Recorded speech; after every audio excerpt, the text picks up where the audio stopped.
Govinda, Govinda, Radhe, Radhe, Radhe, Govinda, Govinda, Radhe.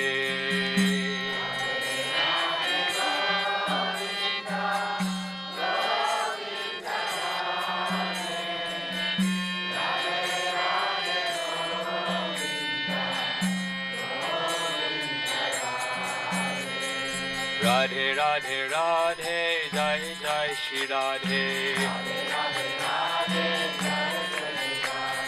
Radhe, Radhe, Radhe, Jai, Jai, Shri Radhe. Radhe, Radhe, Radhe, Jai, Jai, Jai, Shri Radhe. Udavakund ki, Shri Shri Radha Udav Bihari ki. So we're at a very special place here at Govardhan Hill named Udavakund. We're just behind Kusum Sarovar where we began yesterday morning. And you remember that as we were leaving Kusum Sarovar, we stopped at the Uddhava temple to offer our obeisances there. So this whole area then, Kusum Sarovar area, is very intimately connected with Uddhava. Uddhava is one of the Lord's closest eternal associates in Dwaraka. What is he doing here then in Vrindavan Dham? Well, we know that when Lord Krishna left Vrindavan and went to Mathura, after a little while he sent a message for the inhabitants of Vrindavan. He sent that with Uddhava. So this message was basically preaching to the inhabitants of Vrindavan that, my dear Brijbasis, you may think that I've left you, but actually I haven't really left you. I'm within your hearts. I'm within every atom.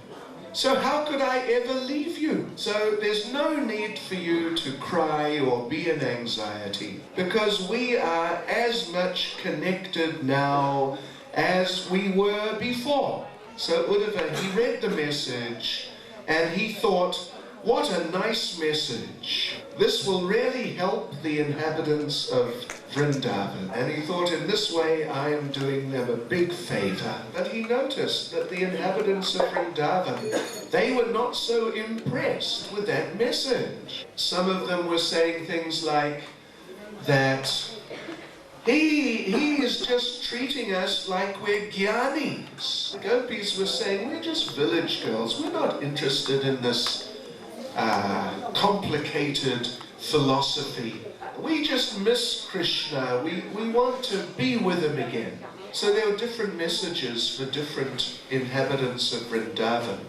To Nanda Maharaj, Krishna wrote that, please don't worry, I am the supreme truth. I am the supreme pure. I am the eternal person.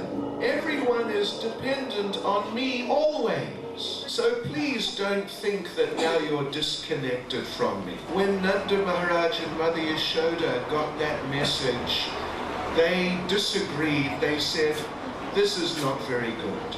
Uddhava was preaching to them like that, Krishna's like that. They said, Uddhava, you don't understand Krishna.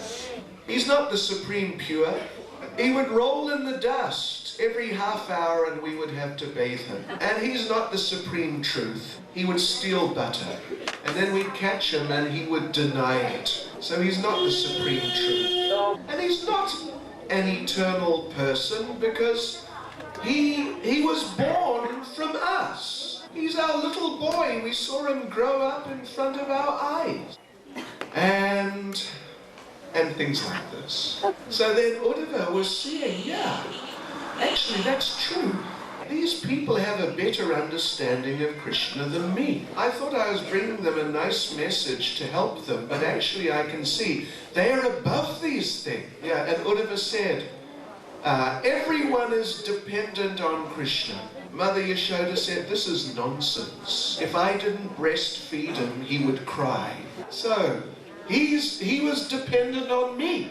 Uddhava said, "You're right. I came to tell you you should stop crying. There's no need for you to cry because you didn't lose anything. But now I can see you lost a lot." So he said, "You should not stop crying. You should continue crying." Anyway, then he went over to Uddhav Kiri. Uddhav Kiri. This is all happening at Nandagram. So the gopis were staying nearby. He took Krishna's message to them, and he saw how they became so deeply affected. Radharani began talking to one bumblebee as if he was a messenger from Krishna. She chastised the bumblebee. "You're just like your master. You fly from one flower to another. You take all the nectar out of one flower, and when all the nectar is finished, you go to the next flower." So you're just like Krishna. He would use one girl, exploit her till he couldn't exploit her anymore, and he'd just leave her and go to the next girl. So you're just like your master Krishna. You are the unreliable servant of an unreliable master. So then Uddhava returned to Mathura, and he passed through this area.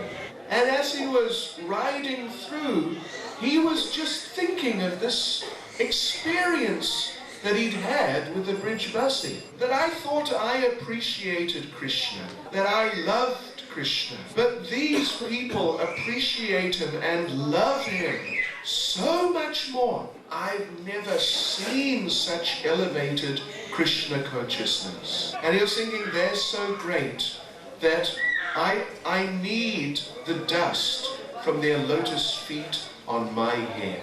So Uddhava in Srimad Bhagavatam, he prays, "Let me please remain here in Vrindavan as some grass, or some little shrubs, some little plants, so maybe the gopis will come and step on me. Even if they don't step on me, maybe the wind will blow some dust from their feet onto my head." So he spoke that prayer here in this area.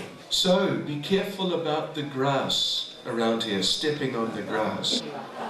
You're stepping on Uddhava's head, and you shouldn't put the dust from your feet on Uddhava's head. So then, now if we look here behind us, we see the deities on the altar. This is Radha, Uddhav, Bihari. It is said that they're original 5,000-year-old deities, established by Lord Krishna's great-grandson, Vajranab.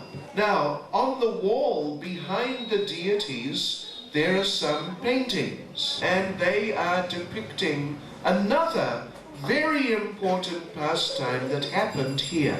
This is described in the Srimad Bhagavatam Mahatmya in Padma Purana. It says there that after Krishna left this world, the queens in Dwaraka were feeling great separation from him. And at that time, Uddhava came and he spoke to them. And he preached to them and it helped them, or, something like that. So they thought, we also need the association of Uddhava, but where are we going to find him? Then one of the queens said that, "Uddhava, I have heard, he is now residing at Uddhava Kund and Kusum Sarovar in the form of grass.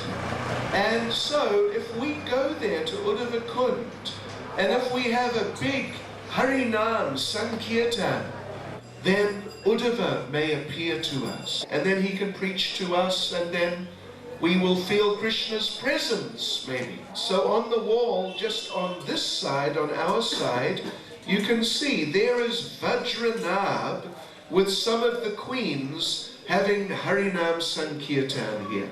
And then, as they were having the Harinam very ecstatically, Uddhava came out of the grass. Can you see that there?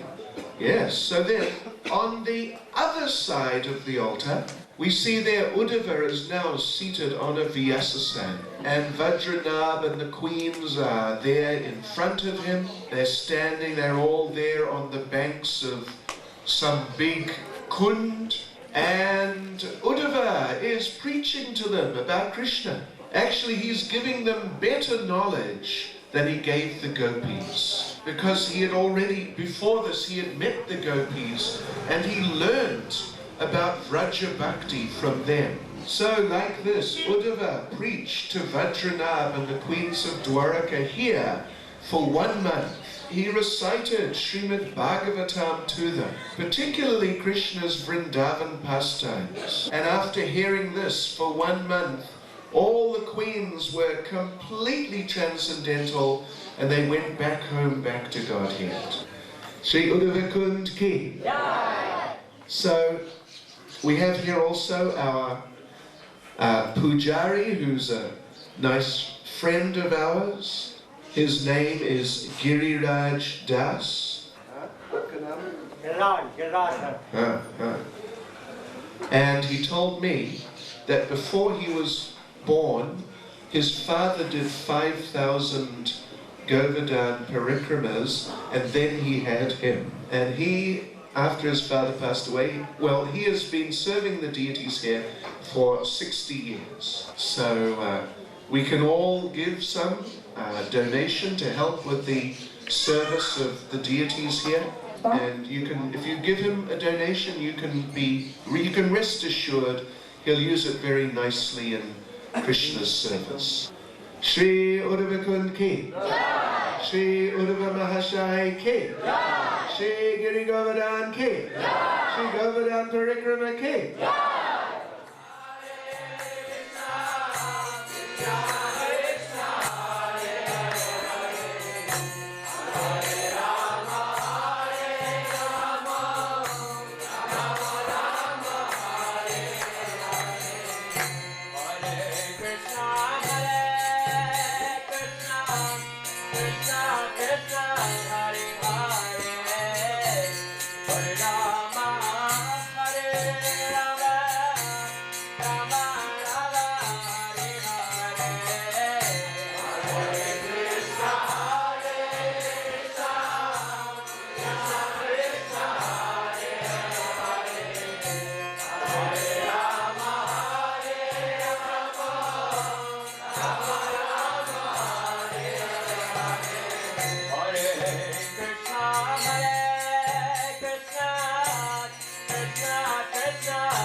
Krishna, Hare